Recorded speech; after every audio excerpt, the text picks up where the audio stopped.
하나님 말씀 누가복음 10장 5절, 6절을 같이 보시겠습니다. 어느 집에 들어가든지 먼저 말하되 이 집이 평안할지어다 하라.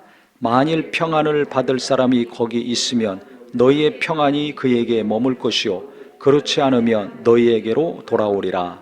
아멘. 예수께서 제자들에게 하신 말씀입니다. 어디 가든지 간에 그 집에 들어가면 평안을 빌으라고 했습니다. 전대나 배낭이나 신발 가져가지 말고 그랬거든요. 그러니까 여비를 가져가지 않은 겁니다. 그냥 몸뚱아리만 가지고 가는 거예요. 맨손으로 가는 겁니다. 그럼 먹고 자야 되는데 어떻게 합니까? 그러니까 어느 집에 들어가든지 가서 평안을 빌어라. 그래서 그 사람들이 그 평안을 받으려면 제자들을 영접하고 먹여주고 재워주는 거죠.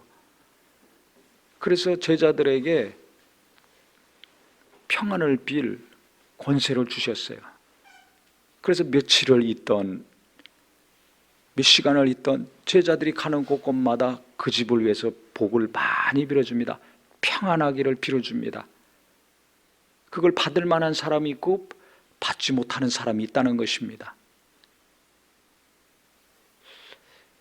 받지 않는다면, 거부한다면 다른 집에 가서 또 평안을 비는 거죠. 동네에 들어가도 그 동네의 평안을 빌으라는 거야. 어디 가든지. 그래서 샬롬 샬롬 이스라엘 사람들이 인사합니다. 그게 평안이라는 뜻입니다. 안녕하세요 그러죠. 우리나라도 안녕하시냐고, 평안하시냐고, 밤새 안녕하셨냐고, 밤새 평안했냐고, 이 평안을 비는 거거든요. 예수님이 탄생하셨을 때 하늘에서는 하나님께 영광이요 땅에서는 하나님의 기뻐하심을 입은 자들 중에 평화로다 그랬습니다. 예수님이 이 땅에 오셔서 이루시는 것이 뭔가? 첫 번째는 하나님과 평안을 이루는 것입니다.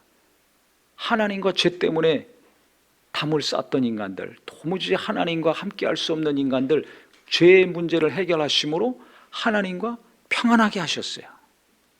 평안이 중요합니다. 예수께서 이 땅에 오셔서 우리에게 주신 것은 평안입니다. 사람이 평안을 대단히 갈구합니다. 남북 간에도 왜 통일의 문제에 대해서 그렇게 여러 가지 연구하고 고민하고 또 하려고 노력합니까? 요즘 젊은 세대는 좀 생각이 달라서 통일 안 하기를 원합니다. 왜냐하면 남한이 많은 경제적인 비용을 감당해야 되기 때문에, 또 사회적인 비용도 감당해야 되기 때문에 그 싫어해요. 아니, 우리끼리 잘 살면 되지. 아니, 뭐 저 사람들하고 왜 같이 살아야 되냐.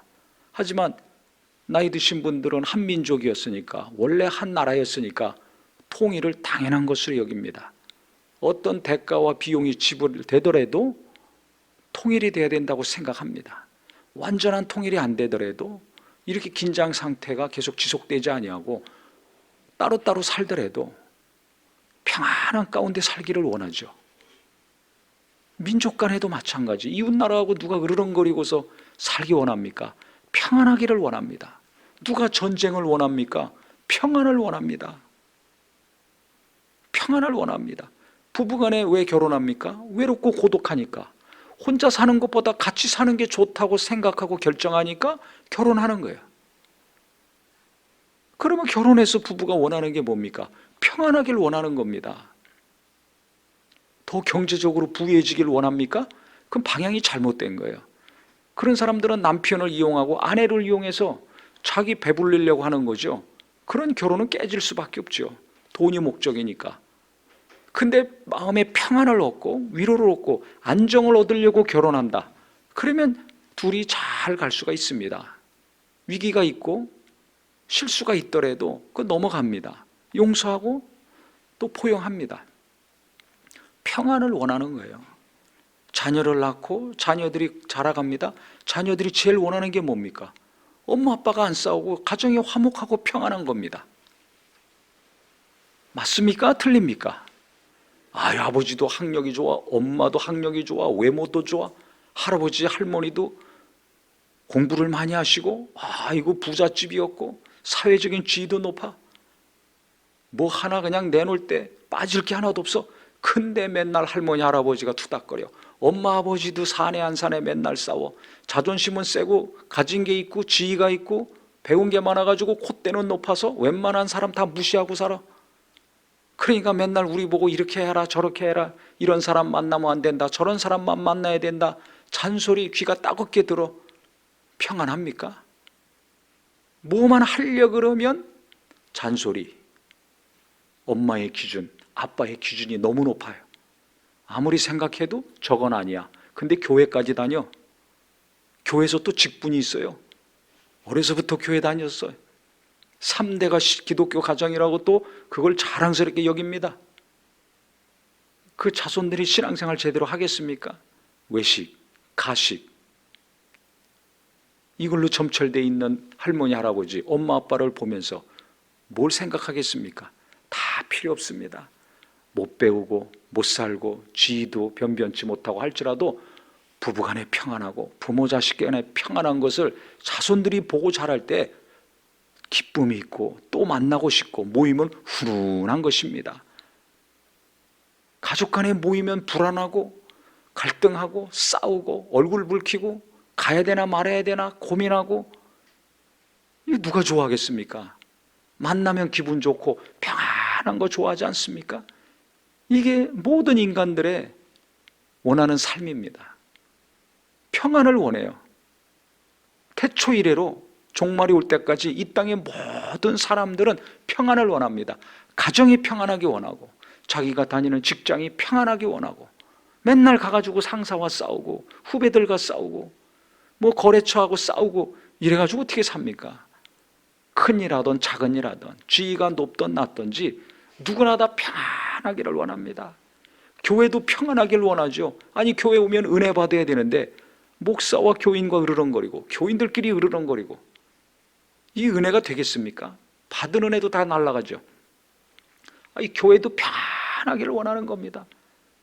목사님도 평안해야 돼요. 그래야 은혜가 넘치죠. 교인들 보면 그냥 인자한 웃음이 나오죠. 목사 속색이고 괴롭혀 보세요. 은혜 못 받습니다. 미련한 사람들이 목사 괴롭히는 거예요. 교회 망하려고 하는 사람들이 목사 고통을 줍니다. 지혜로운 사람들은 목사를 편안하게 하려고 힘씁니다. 왜? 그래야 평안 가운데 은혜로운 말씀이 선포되고 그래야 모든 교인이 은혜 받고 자기도 은혜 받잖아요. 교인들끼리도 마찬가지예요. 청년이나 교회 학교나 어떤 모임이건 어떤 일을 하든지 가면 편안해야 됩니다. 그래야 기분 좋게 봉사하고 예배하고 함께 기도할 거 아닙니까? 어디 가나 평안해야 돼요. 나라도 마찬가지죠. 맨날 여당 야당 싸워보세요. 국민이 불안합니다. 이웃 나라하고 갈등 일으켜보세요. 불안해서 어떻게 삽니까? 평안해야 됩니다. 그 평안을 예수님이 오셔서 이루셨어요. 부활하신 다음에도 슬픔에 빠진 제자들한테 가셔서 평안하라 말씀하셨죠. 성령을 받아라. 평안을 먼저 언급하셨습니다. 제자들 보내시면서 돈이고 옷이고 신발이고 아무것도 가져가지 마라 하셨지만 가서 평안을 빌어라 그래요. 아니 돈 한 푼 없는데 옷 한 벌 없고 신발도 없는데 거지 아닙니까? 쉽게 얘기하면 거지예요. 아무것도 없어. 하지만 평안을 빌어라 이거예요. 아무것도 없는 사람인데도 부잣집에 가도 평안을 빌어라. 가난한 집에 가도 평안을 빌어라. 어느 집에 가든지 어느 동네 가든지 평안을 빌어라. 놀라운 권세를 주신 거예요. 권위를 주신 거예요. 부자만 평안을 주고 높은 사람만 평안을 줄 수 있는 게 아닙니다. 하나님이 보내신 자라면 평안을 빌 수 있다고 하신 거예요. 우리가 예수님 믿고 예수님의 자녀라면, 하나님의 자녀라면 우리가 그 이름을 힘입어서 평안을 빌 수 있습니다. 그래서 오늘 이 밤에는요, 새해를 맞이해서 먼저 자기 자신의 영혼을 위해서, 자기 자신을 위해서 평안을 많이 빌었으면 좋겠어요. 또 가족들을 위해서도 이거 도와주세요, 저거 도와주세요 하는데 그 왜 도와달라고 합니까? 그게 해결돼야 마음이 평안하잖아요. 생각이 평안하잖아요. 그래서 이거 도와주세요, 저거 도와주세요는 많이 했으니까 오늘은 가족들을 위해서도 그 심령이 평안하게 해주세요. 그 영혼이 평안하게 해달라고 복을 비는 기도가 있기를 바랍니다. 그래서 오늘은 신년 축복 기도회니까 복을 비는 거예요. 복은 뭐예요? 평안한 겁니다. 평안한 겁니다. 복 그러면 돈만 생각하죠? 그러면 안 돼요. 평안입니다. 평안입니다. 마음이 평안해야 판단도 잘하고요.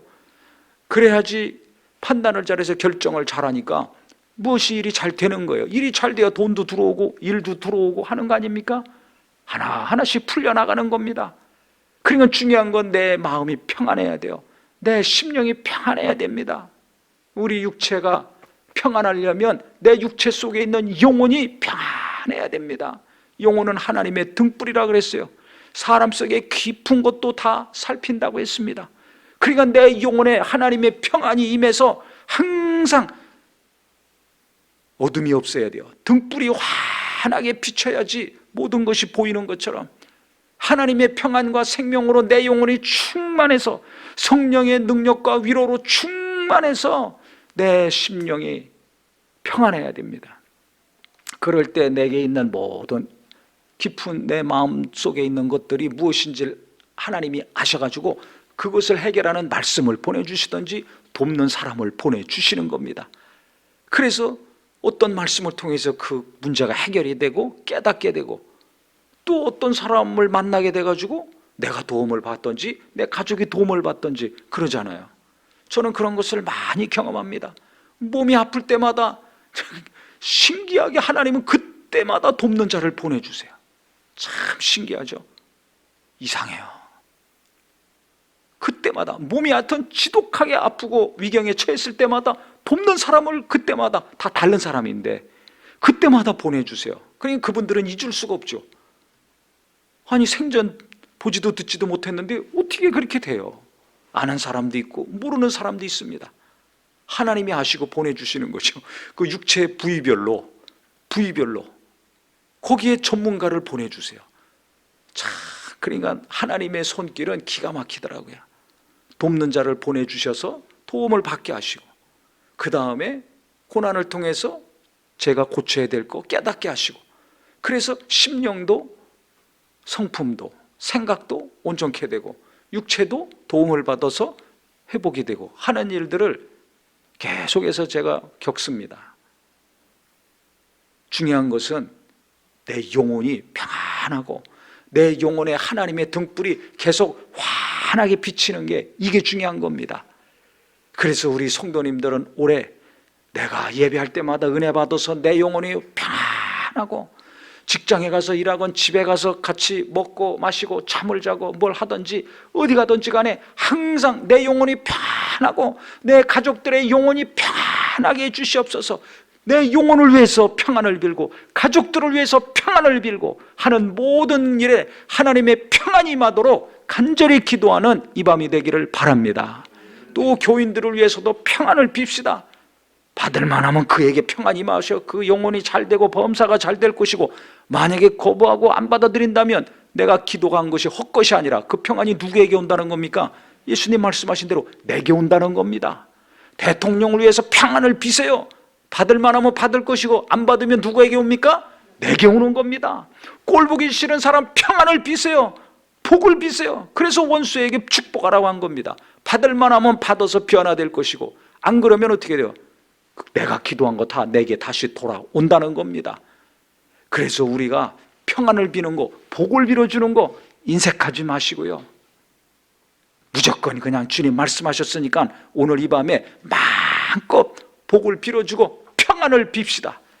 그래서 그 사람이 평안해야 나랑 관계도 좋아지고 만약에 그 사람이 거부한다면 내게로 돌아오니까 내가 더 수지 맞는 거 아닙니까? 그래서 우리는 평안을 빌어주는 거, 복을 빌어주는 거 아까워하지 마시고요. 계속 하셔서 나도 잘 되고 가족들도 잘 되고 교회도 잘 되고 직장도 잘 되고 사업도 잘 되고 꼴보기 사람도 바뀌어가지고 형통한 동역자가 되고 또 이 나라 이 민족도 평안을 빌 때 하나님이 정말 모든 면에 있어서 계속해서 우리가 신앙생활 잘하고 일도 잘하고 이 땅에 사는데 절대 두려움 없이 살 수 있도록 하나님이 도우시는 나라가 되고 교회도 되고 가정도 되고 모든 범사가 되기를 예수 이름으로 축원합니다. 기도하겠습니다.